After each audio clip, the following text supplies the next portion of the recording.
Welcome back to Collab Farm, the podcast about farming together. I'm your host, Jackson Roulette, and today, in the spirit of collaboration, I'm going to do something a little different. A couple weeks ago, I did a field day with Oak. That's the Organic Association of Kentucky. Shout out to Jenny and Mad and the rest of the Oak crew.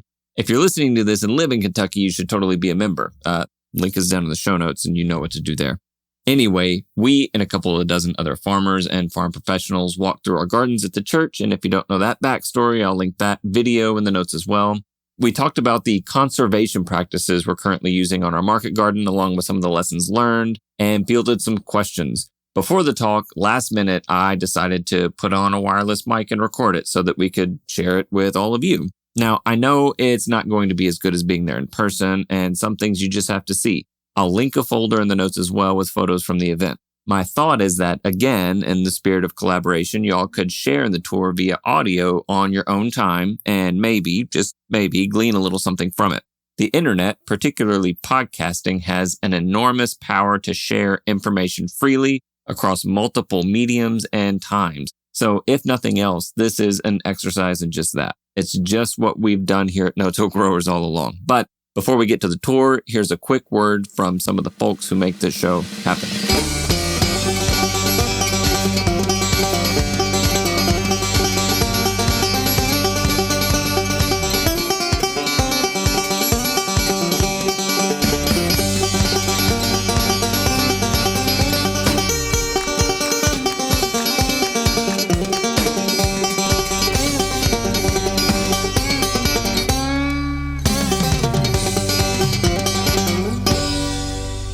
This episode is brought to you by Grow Organic. In our no-till community, we understand that quality growing supplies and selection make all the difference. As the nation's largest independent retailer dedicated to regenerative and sustainable agriculture, Peace Valley Farm and Garden Supply is your one-stop shop offering 5,000 reliable products, including cover crops, soil amendments, tools, and more. Serving market farmers since 1976. It's before I was born. They understand the needs of growers, both big and small. Save 20% on your first order now with code NOTIL24. That's NOTIL 24.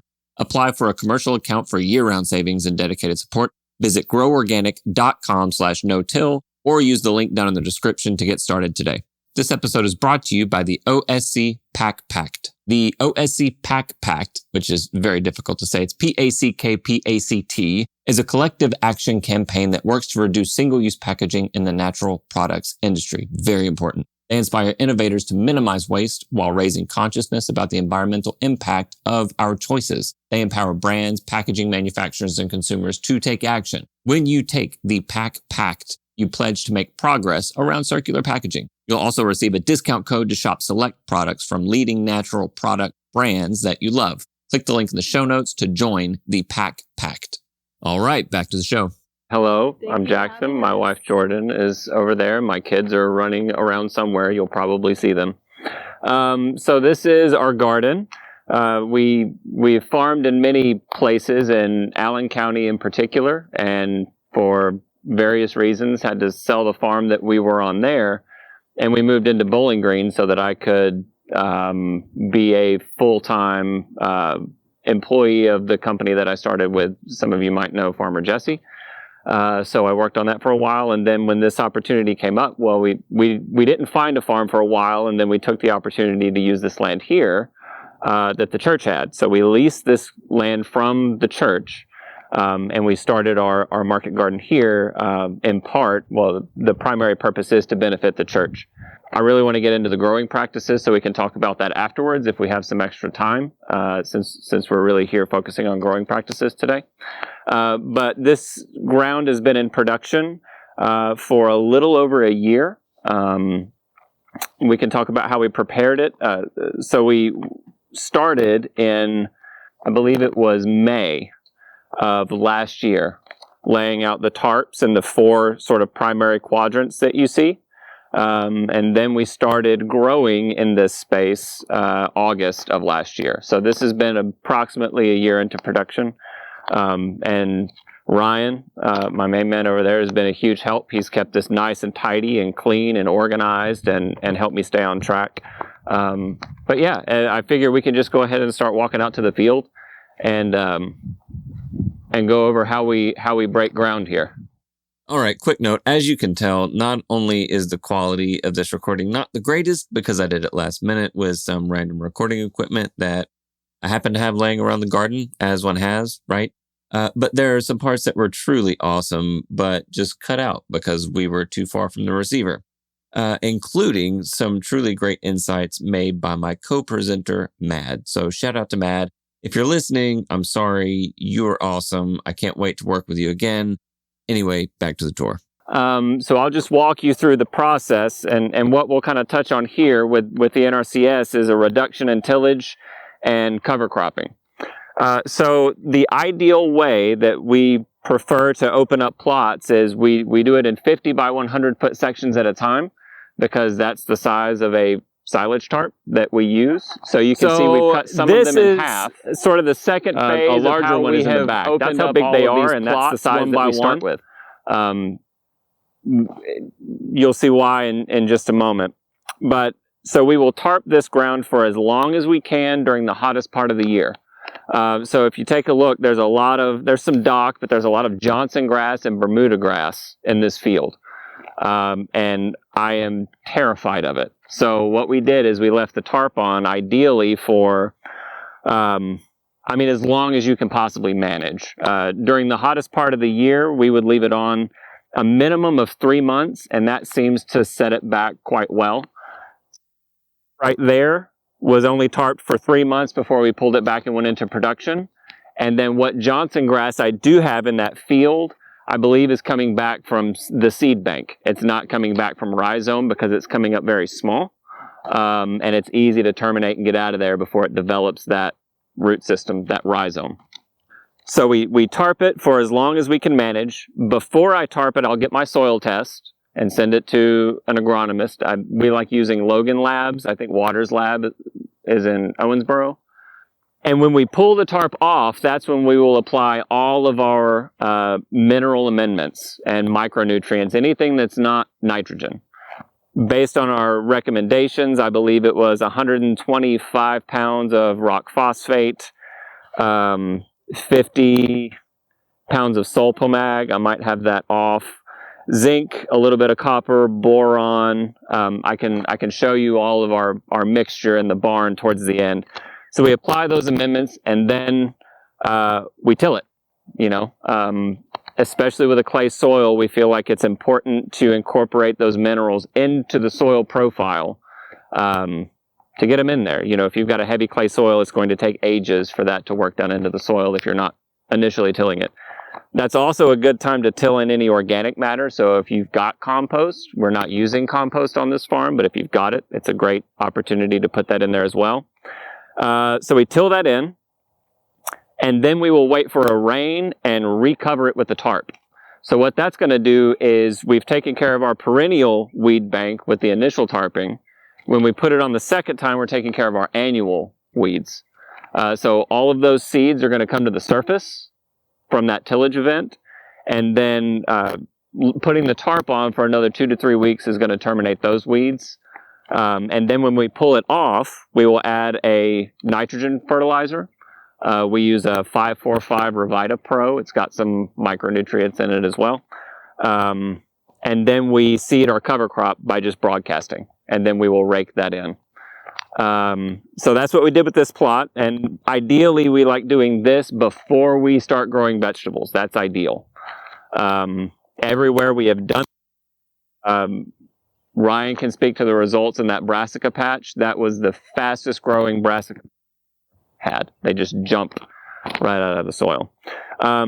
Depending on the mix, you can also use this as a residue, as a mulch, and you'll want to choose your cover crops based on what this is going to be intended for. Yeah.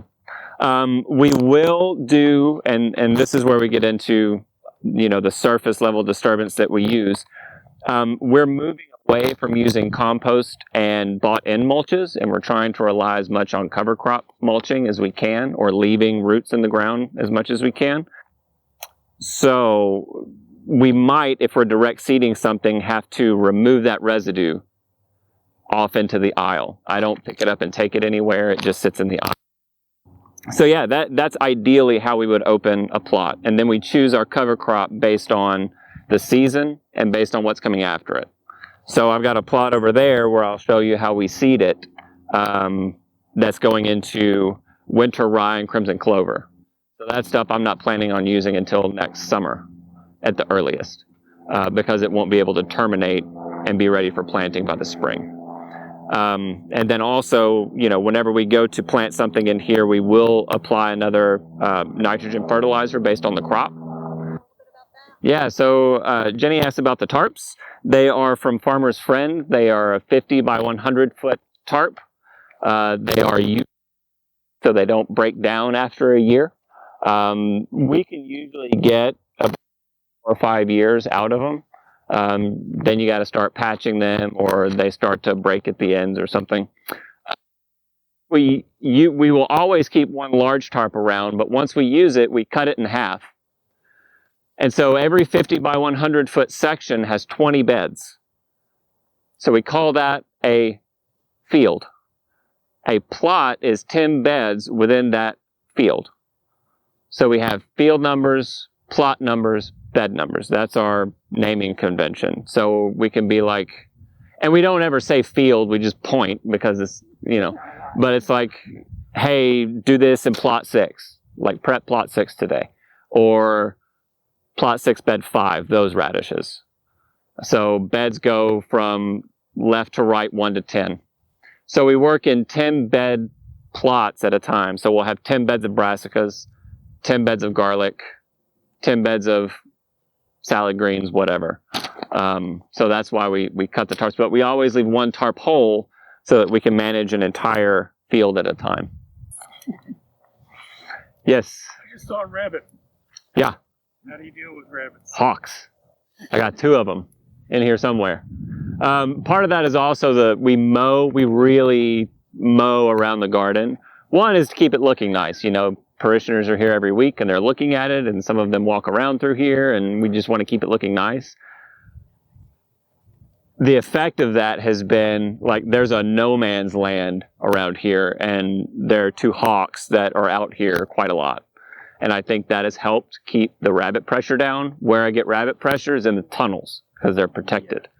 So I'm starting to see that on the ends, especially the ends facing that windbreak.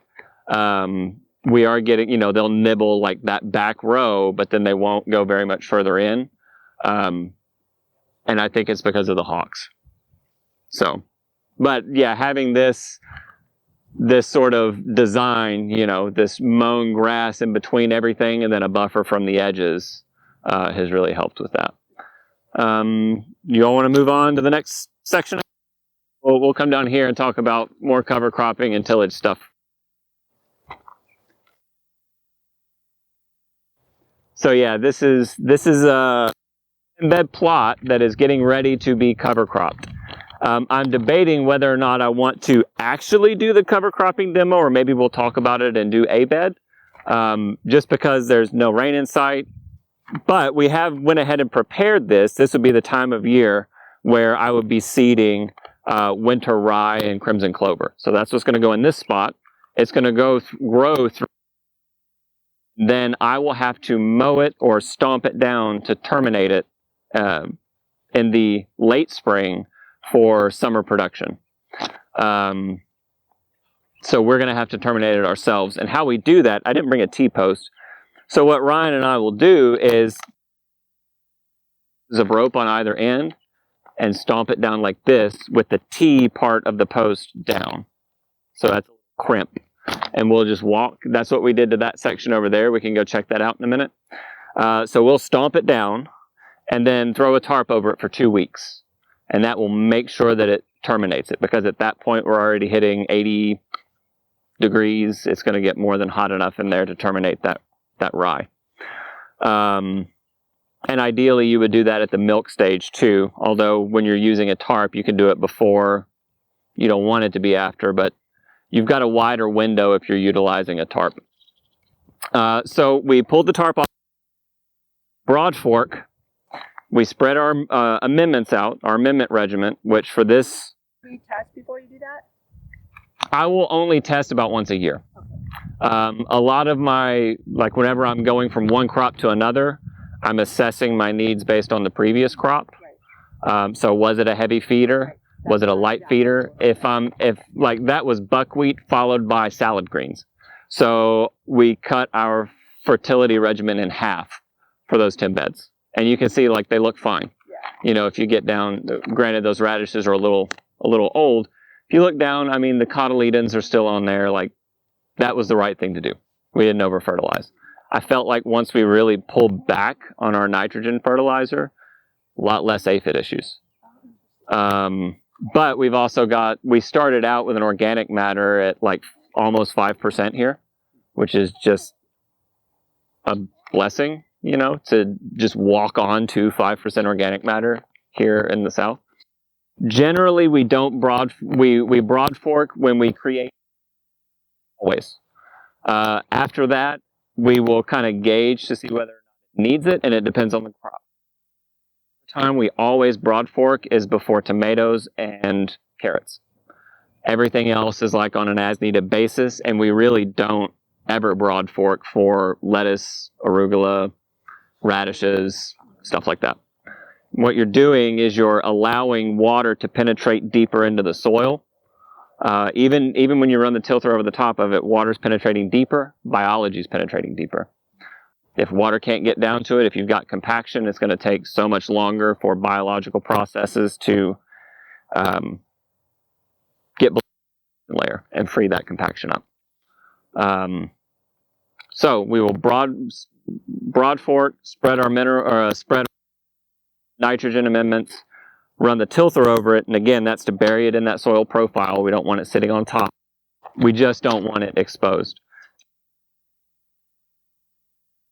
My cover crop mixture, because I'm broadcasting and just raking it in, I'm not like drilling it, so there's going to be some loss from it just sitting on the surface. It's not going to be perfect.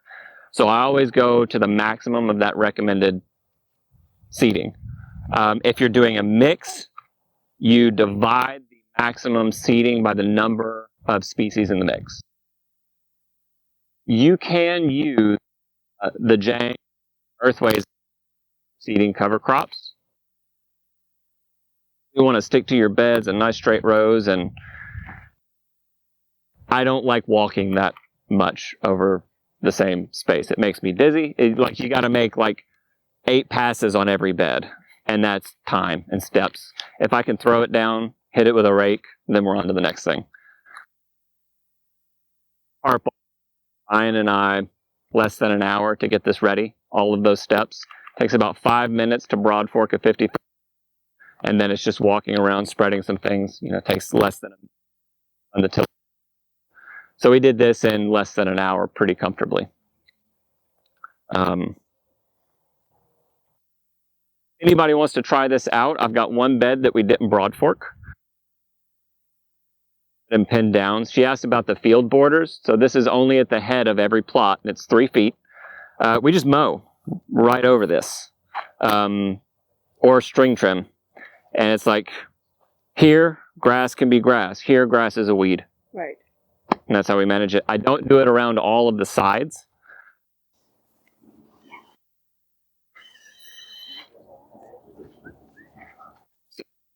Interested in 4-season production in Kentucky, you can get away without heat with just this structure, single layer. You got to be a little smarter about your, but this is plenty. Occasionally, when we get down to 10 randomly, we will see some damage, but it's nothing. We've had many crops push through that. So maybe we'll get leaf burn on kale, or it'll like smoke the top of our beets. But we do a layer of row cover on the inside. The damaged parts will pick off, or they will shed, and then they will continue to grow. We might lose some varieties of lettuce, but we don't lose much. So, you know, you don't necessarily need heat. A couple of things that we do is, if you're going to do it this way, we chose 50-foot lengths. You can buy them in 100-foot lengths. We chose 50-foot because that's the maximum length you can get for passive ventilation. So if you do a 100-footer, or anything more than 150 feet, you're probably going to have sides all the time to regulate the temperature. If you stand in the middle of that tunnel, it's not too much hotter than outside. And you can get airflow. When we had 100-foot tunnels, I was getting dead spaces in the middle, reduce them to 50 foot. That's why our plots are 50 foot. Tarp, it's just that kind of modular system. It all fits. Get wind braces and a solid ridge pole and anchor it as best you can. That's why we have the straps there. That does a good job against lifting the front off of the ground or pushing it that way. I mean, it's sturdy, but this is a lot of surface area. And I mean, you know, look, like, Yeah, you're on rebound. okay. So this is a cover crop that this is where our garlic is going to go. So this entire plot last winter was growing rye and clover, crimson clover. Hello, and Johnson grass. Well, it was Johnson grass before that. So we prepared it like we prepared that field and sowed rye and crimson clover. We terminated it by stomping it down and mowing it with a flail mower. And I can show you our flail mower up at the barn. And then after that, in this particular space, so after that, we planted those brassicas, and we grew a crop of buckwheat and Sudan grass here as a second cover crop. And this is where our garlic is going to go. And for that Sudan grass and buckwheat, we mowed it with the flail mower, right? You mowed it? And then we did something that was very interesting. yeah, so we mowed the rye and clover and tarped it. And when we pulled it back, no, we didn't. Sorry, let me back up. We crimped the rye and clover. So it was laying down as a mulch.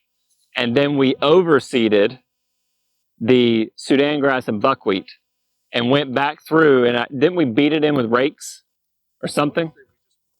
Oh, yeah, we flail mowed over the top of that. And that seed goes to the bottom and the mulch goes to the top. So it got that in there without touching the soil. And then that stand grew very well. I would have probably, I did the maximum seed rate for recommendation. I would have gone over that by maybe 50% more because it was a little more spotty than I wanted, but there were also no weeds in here. So we didn't have any competition. We didn't have anything else that was going to grow in its place. So that's how we manage this. And then we will go through and string out our beds where they're going to go. And just we'll pull the mulch aside to do our fertility regimen. Broad fork, because this ground has never been broad forked. So we'll broad fork it, amendments, run the tilther, and then pull the mulch back over the bed when we plant. That's what we did over there. It seems to be working very well. And you can see, like... Have you planted, so you haven't planted garlic yet, or you did last year? I did last year. Salad greens were. Oh, okay. Was where the garlic was. And that was just a standard. We just mulched with straw that had been left over in the barn.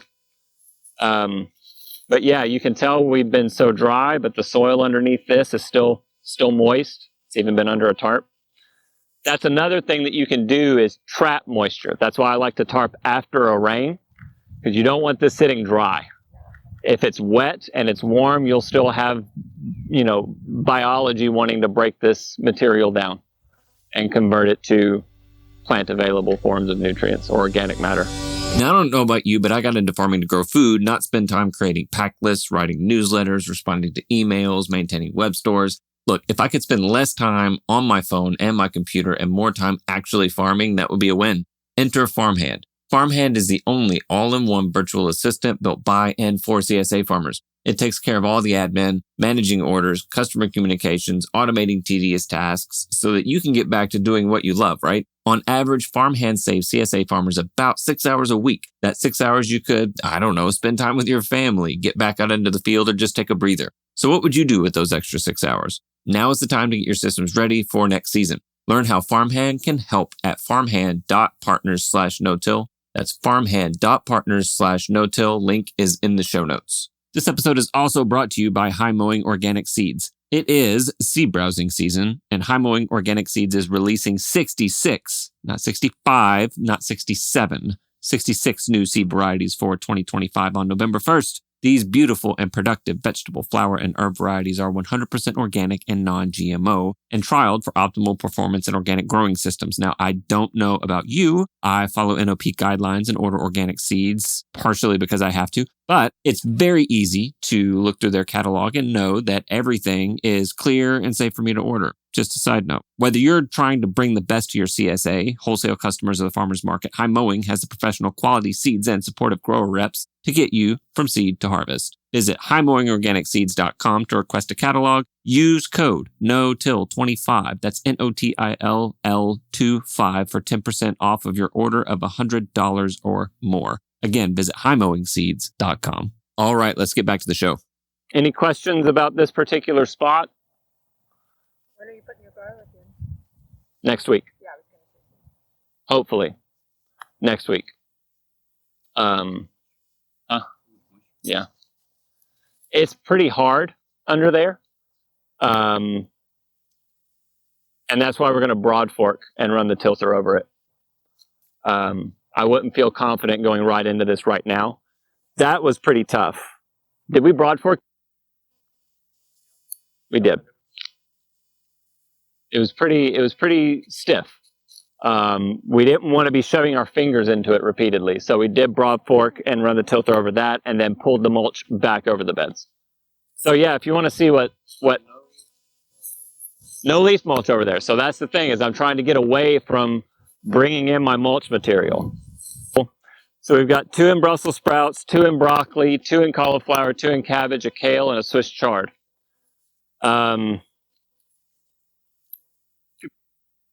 This was in rye and clover over winter. We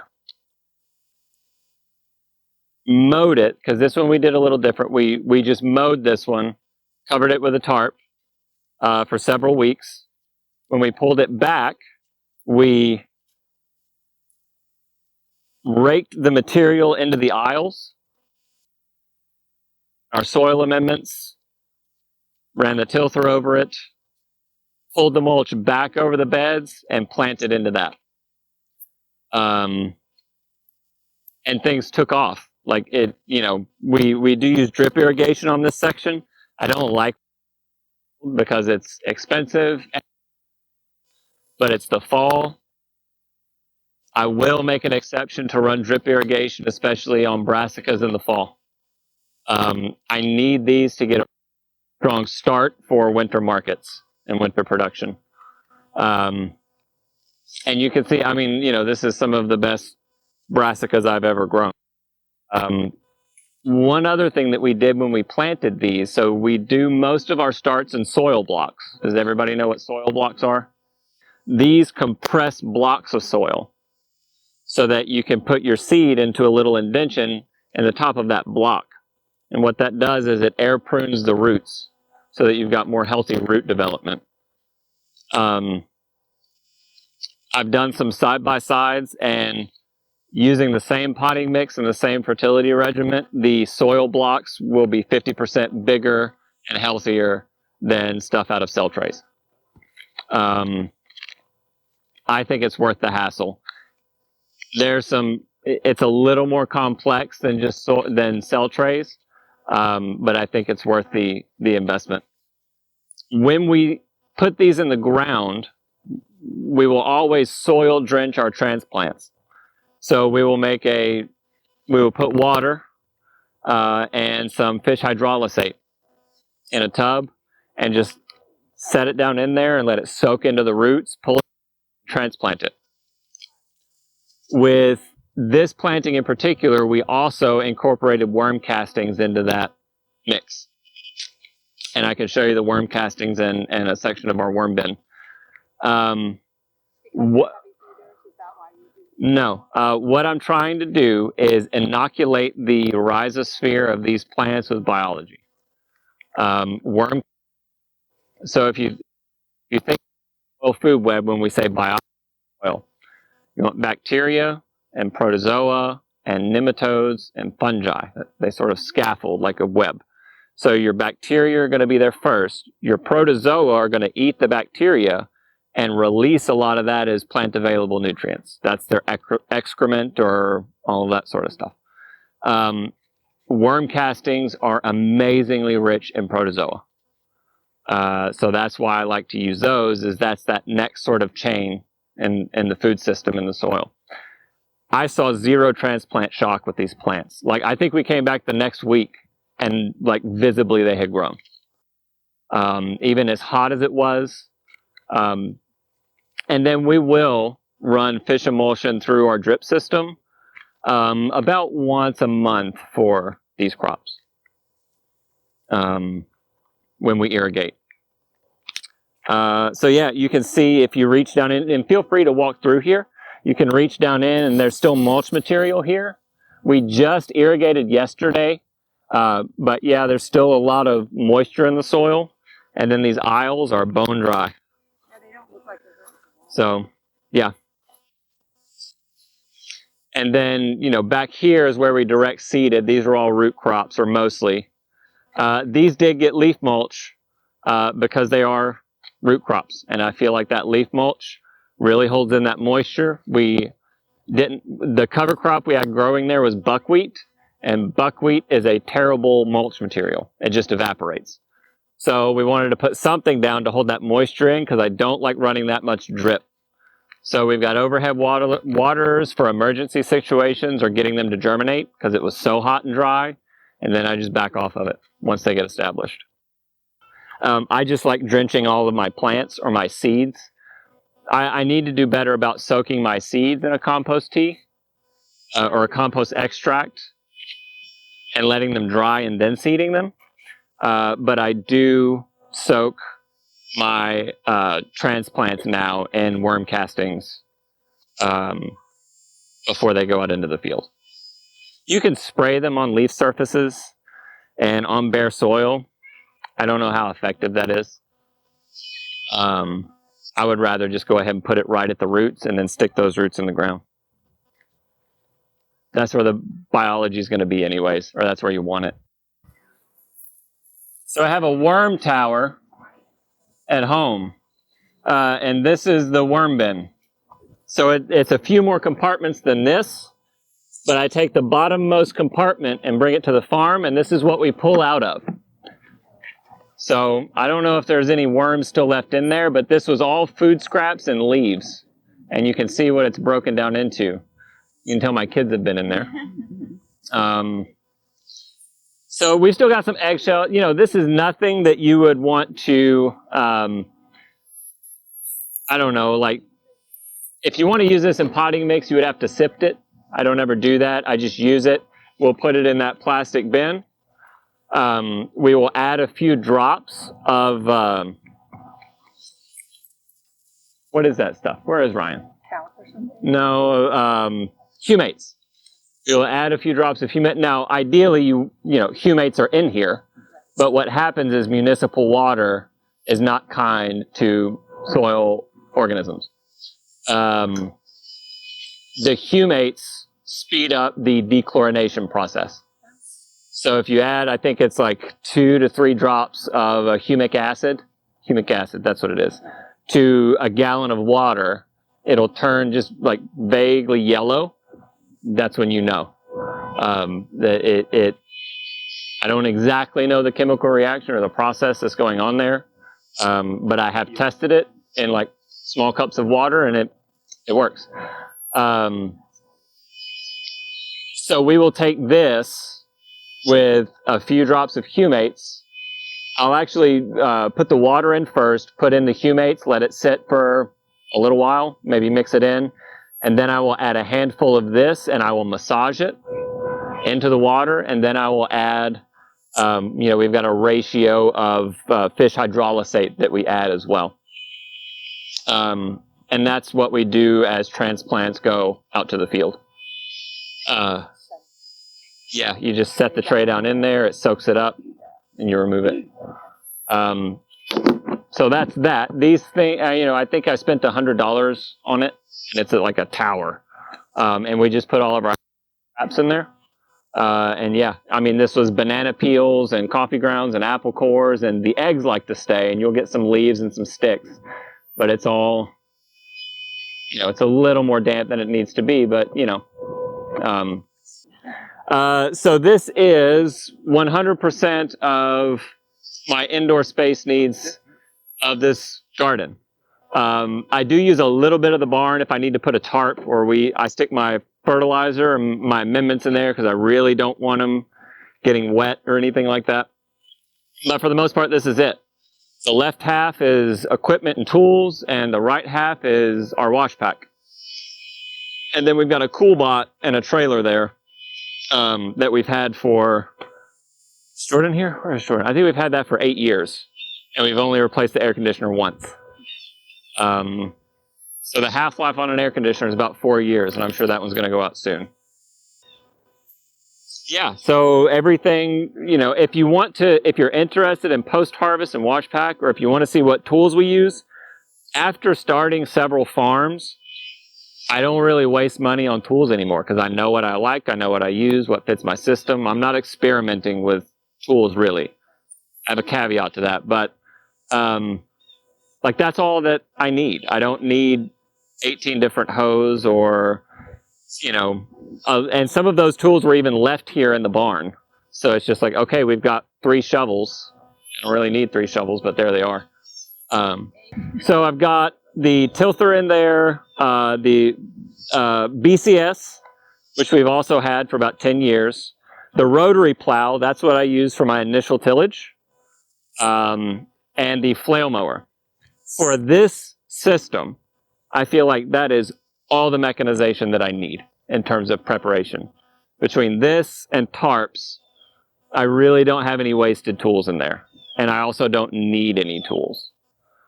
So for a half acre to an acre's worth of production, I feel like that is it.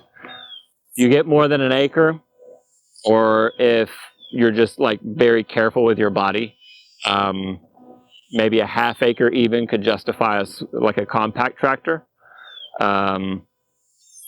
But I've found that that is all that I need for Ryan and I. We put in about 20 hours a week each, I would say.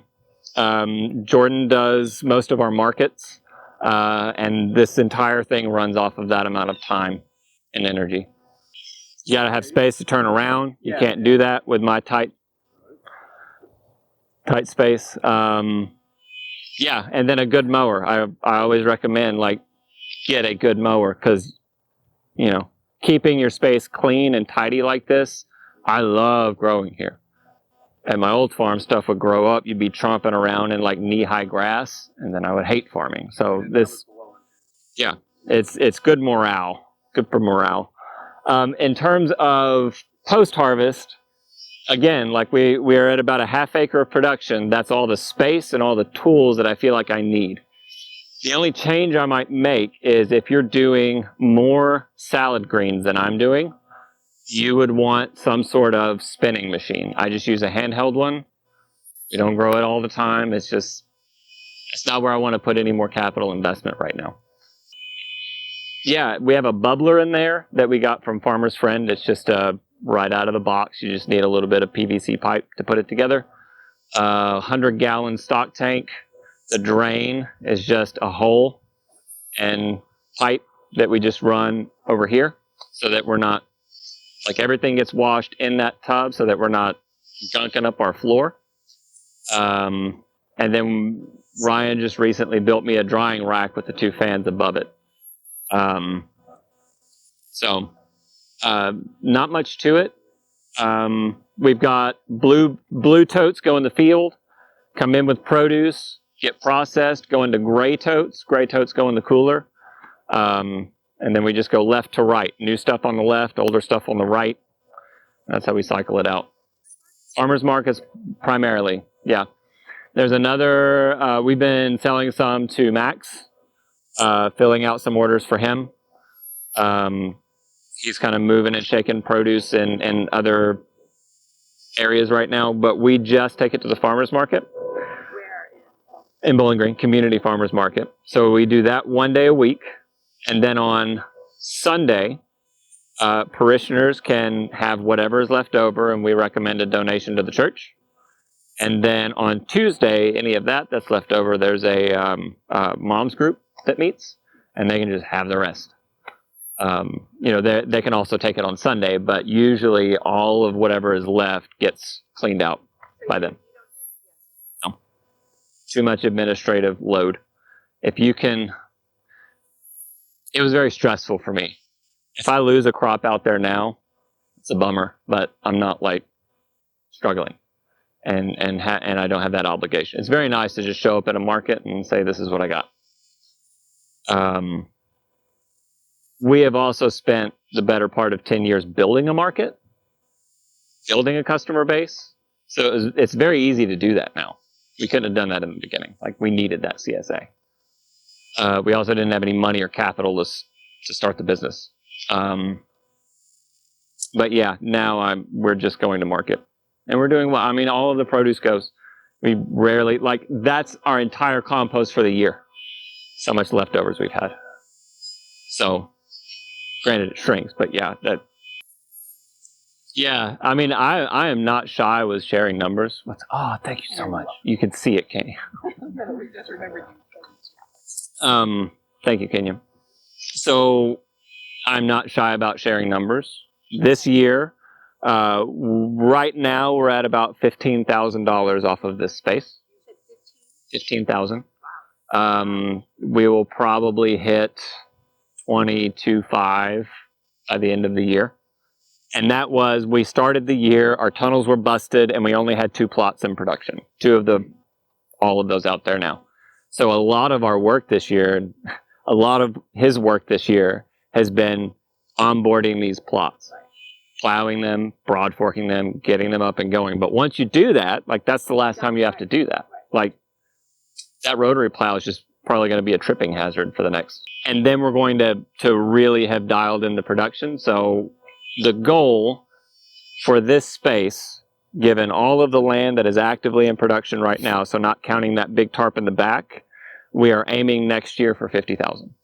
When I started farming, it was a little like, if you had off-farm income, you weren't taken seriously.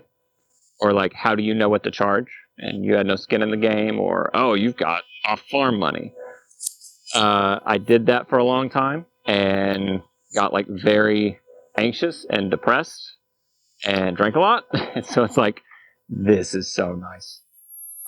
I think pitching at least a scale of farming like this as a part-time job, and also having the tools to be able to evaluate profitability and not undercut people at the market and pay your workers well. Ryan and I are doing this off of a combined about 40 hours a week, sometimes less.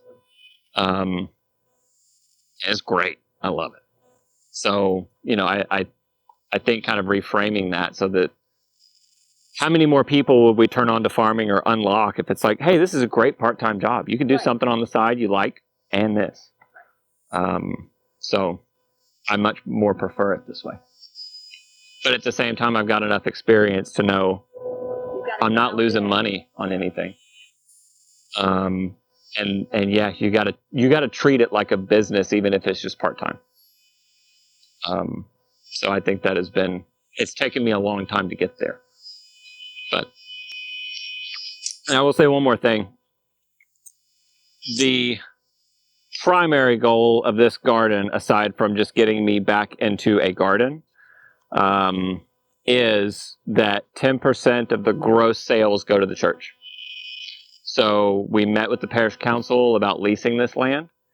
And the reason why we lease it, instead of it being a ministry of the church, is it frees them of the burden of oversight. So I'm transparent in everything that I do. I share financial reports with them, and we can verify, okay, 10% of the gross sales minimum go to the church.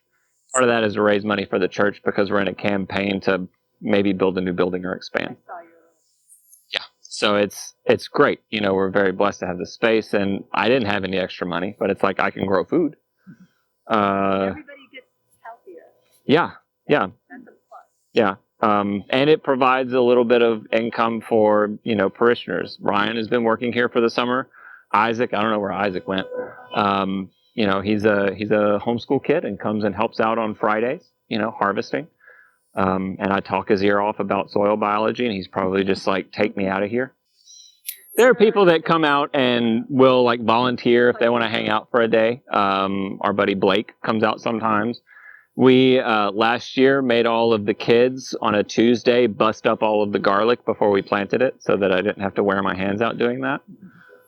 So there are opportunities, and they roam around sometimes, or, especially like other adults. There are some of them that just have a habit of, they eat their meal after church and then they just wander around and look at stuff, which is great. I'd like to have a sitting area out there and all that stuff, but we're getting there. Yeah, and part of if anybody's interested, part of that lease arrangement is the first year it was, you just got a year, and then we'll talk about it again. We really wanted to make sure that we were on the same page as far as communication. Was it going to be clean, presentable, because, you're kind of representing the church to a community here. And then after that year, we have a 3-year automatically renewing lease every year. So if at whatever point they're like, hey, we're going to do something with this space, they might, and it might be great. But it gives us 3 years to get this farm out. That's why I don't have a permanent high tunnel or any permanent infrastructure here. Is because one day this farm might not be here, and that's fine, because the purpose is to serve the church for the time being. I just bought land very close to Debbie. Well, it's like adjacent to her. It's connected to her farm. And so we're in the process of eventually moving me and my wife and our family out there. And there are several things that could happen with this space. Maybe Ryan wants to take it over, and I could help him with maybe some overhead planning and transition him into this role, or another parishioner. Or, I've talked with some other grower friends of mine, and we thought, hey, this would be cool to just stick all of our storage crops out here. Stuff you only got to check on once a week. Like, we'll do like a whole plot in sweet potatoes or storage cabbage or something. It could also be an isolation farm for growing seed crops, which I'm super excited about. So, a lot of, I find a habit of really successful small seed operations is they usually have more than one site. So that would be very helpful too. Does anybody else have any questions or want to take a look through how we've designed the pack shed? Hey buddy, this is Ezra. That's Elias. I have another 2 running around somewhere. So, yeah, I would like to take a 3-minute break and get a little more water. If you all want to walk through the pack shed, it kind of goes linear. So we walk through that door, process things on the table, pack it on the back table. It comes out and into the cooler. If you want to look into the cooler, that's fine.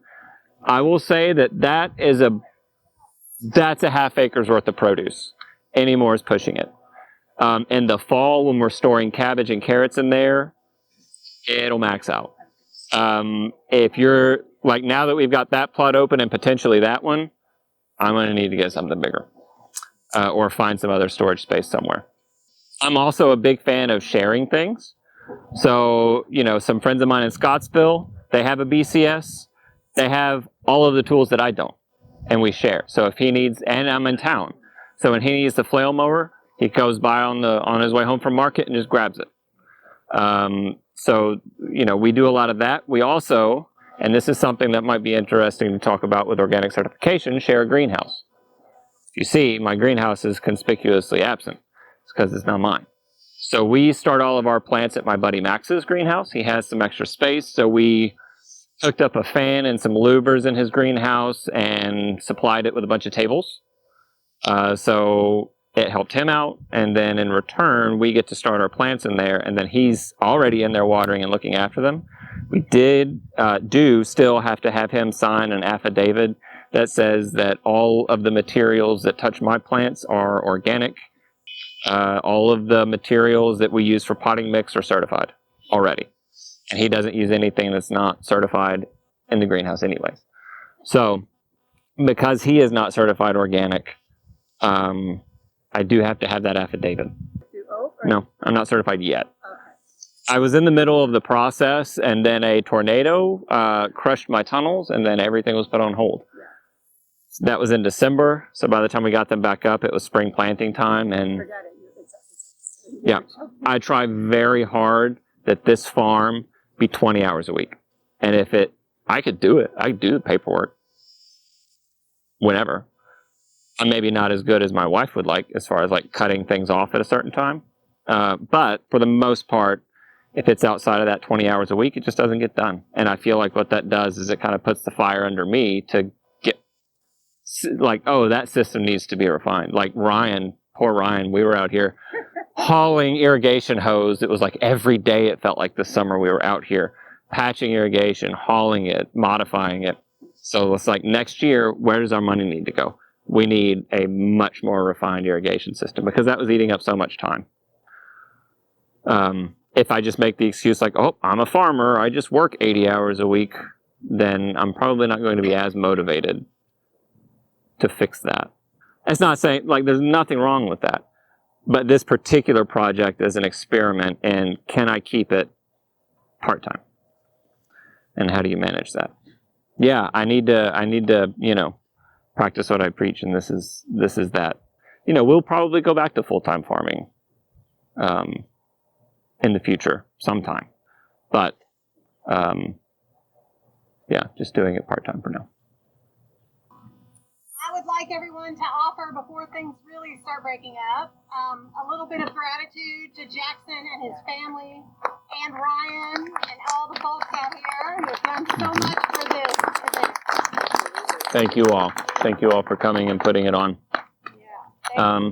It takes a lot for a farmer to not only keep the farm going and meet all those deadlines and demands, but then also to like tidy it up and make it look nice to bring a crowd, Yeah. right? Well, hey, if you want a strategy for keeping your farm clean, just invite like 100 of your closest friends over every week. There you go. Mowing is way high on the priority list here.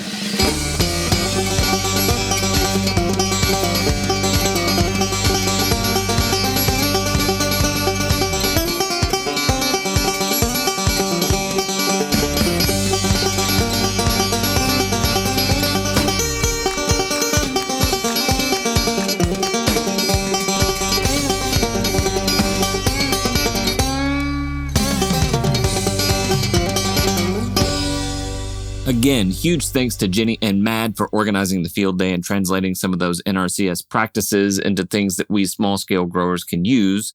Oak, that's the Organic Association of Kentucky, for just being awesome. Sign up to be a member if you're in Kentucky in the notes, please. Thank you. Dr. Professor Michael Sellas for the edit, because I am sure this one was no fun. Willie Houston for that banjo tune, the fine folks at No-Till Growers, and you, our listeners and supporters, because many hands make light work.